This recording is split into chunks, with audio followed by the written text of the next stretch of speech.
Transformada discreta de Fourier, parte 3. Frequência de análise. Espectro da transformada discreta de Fourier. Vimos no vídeo anterior que o espectro da transformada discreta de Fourier é descrito aqui com esses dois gráficos. Um gráfico de magnitude e um gráfico de fase. E no eixo X aqui nós tínhamos o índice M.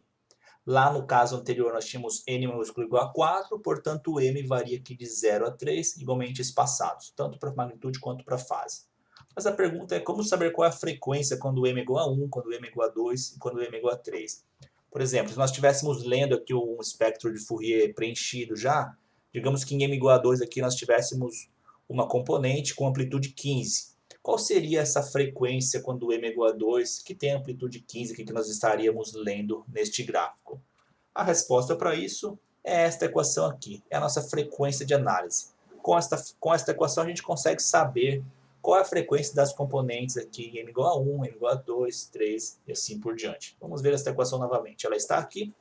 A frequência de análise nada mais é do que o índice m vezes a frequência de amostragem dividido pelo número de amostras, que é o número também da cálculo da transformada discreta de Fourier.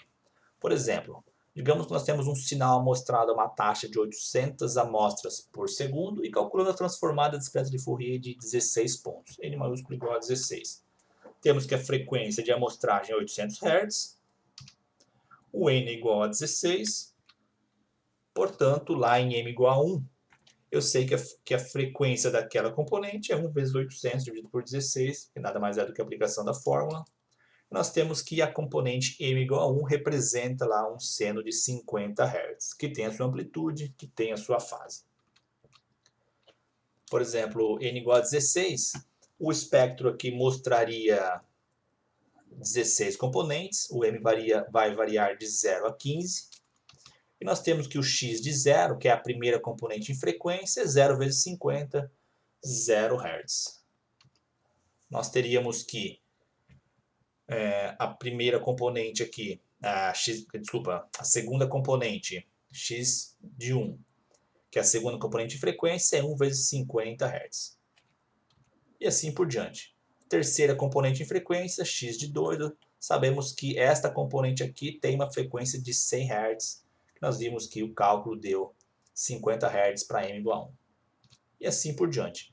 A 16ª componente em frequências, 15 vezes 50, que é 750 Hz. Sabemos que se existir uma componente aqui com uma determinada amplitude, com uma determinada fase, nós sabemos que é um seno de 750 Hz, que tem essa amplitude, que tem esta fase aqui. Aqui está novamente a equação da frequência de análise, e é importante agora, uma vez que existe essa equação, escolher adequadamente a frequência de amostragem e o valor de n de modo que a f de 1 seja a frequência fundamental do sinal. Nós temos um sinal, ele vai ser discretizado, ele tem um certo período fundamental, que tem uma certa frequência fundamental. Nós vamos escolher adequadamente aqui a frequência de amostragem e a quantidade de pontos que nós queremos, de modo que o f de 1 seja a frequência fundamental do sinal.